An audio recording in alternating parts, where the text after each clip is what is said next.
We're going to have next up, I'm sure you will remember her, the very beautiful Artemis is coming back up. She has her own speech to talk about, and we're going to call it Beyond Survival.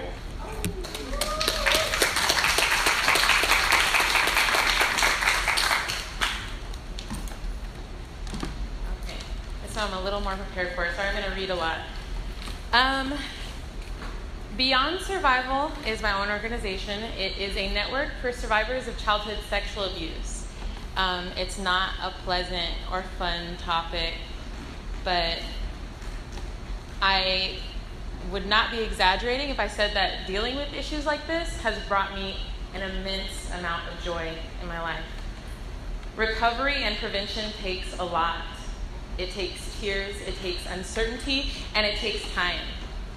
But it also gives back so much to individuals, families, and communities. It gives them hope, it gives them a renewed purpose, a sense of self, and a lot of liberation. It's a very freeing experience to start down a path of recovery. One of the main problems survivors face, even before they begin healing and moving towards recovery, is feeling alone. Isolation is it's a major inhibitor of recovery. You can't heal if you feel isolated.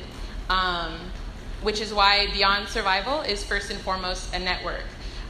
We discuss our needs and how we can help one another. I have a Facebook page for both survivors and allies to share resources, bits of encouragement, share their stories if they choose. Like I said before, we all need a safe place where we feel like we can release, ask questions without any sort of fear of retribution. On the Facebook page, Beyond Survival is what it's called. There's a link to Sarah. Does anyone know what that is? It's like an anonymous, it used to be very popular back in the day, but it's basically you can send an anonymous message so that you can, send any feedback, questions, anything you feel like you have to say, but don't feel comfortable saying it, directly through Facebook. So why is this important? Abuse hardly ever appears as an isolated incident, and its ramifications are lasting. I come from a family, personally, with many patterns of abuse.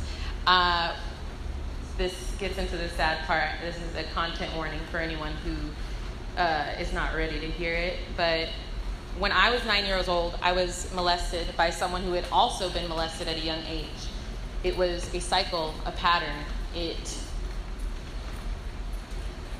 won't end unless someone actually tries. I've actually come a long way on my path towards healing. When I was about 6 years ago, I started healing and recovering. And as hard as that was, I had, times when I was struggling through a lot of PTSD symptoms. It seemed like, I was just shrouded in darkness, but recovery was the light at the end of the tunnel for me. And not even immediately. Like when I first started my path towards recovery, it was because people who I loved and trusted very much told me that I had to. I didn't think it would even help me at all.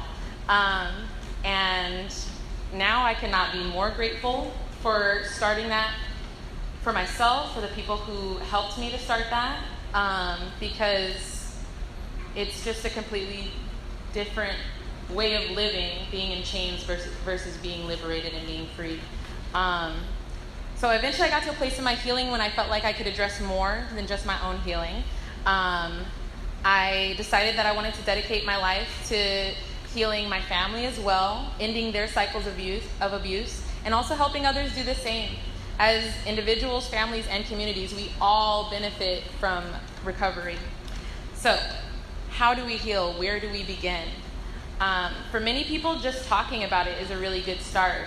Talking about it with trusted friends, family members, and professionals is the ideal first step. And there's also a lot of resources out there, including online forums. There are in-person meetup groups. There's a lot of literature about it. And actually what I do with the Facebook page is I try to share what I've been reading, because I do a lot of reading on the subject of recovery, healing. The current book that I'm reading through right now is Victims No Longer, the classic guide for men recovering from sexual childhood abuse. And so I'm posting as I go along, but also once I'm done with it, I'm going to have the complete notes that are going to be able to be shared and accessible to anyone who might find them useful. And with that being said, if you or anyone you know you feel like might benefit from something like that, tell them to look up Beyond Survival. And really my only hope is that what I have learned and what I am still currently learning can help others. And the light that I now see at the end of my tunnel, I hope I can share that with people who still feel like they're in darkness. So, thank you.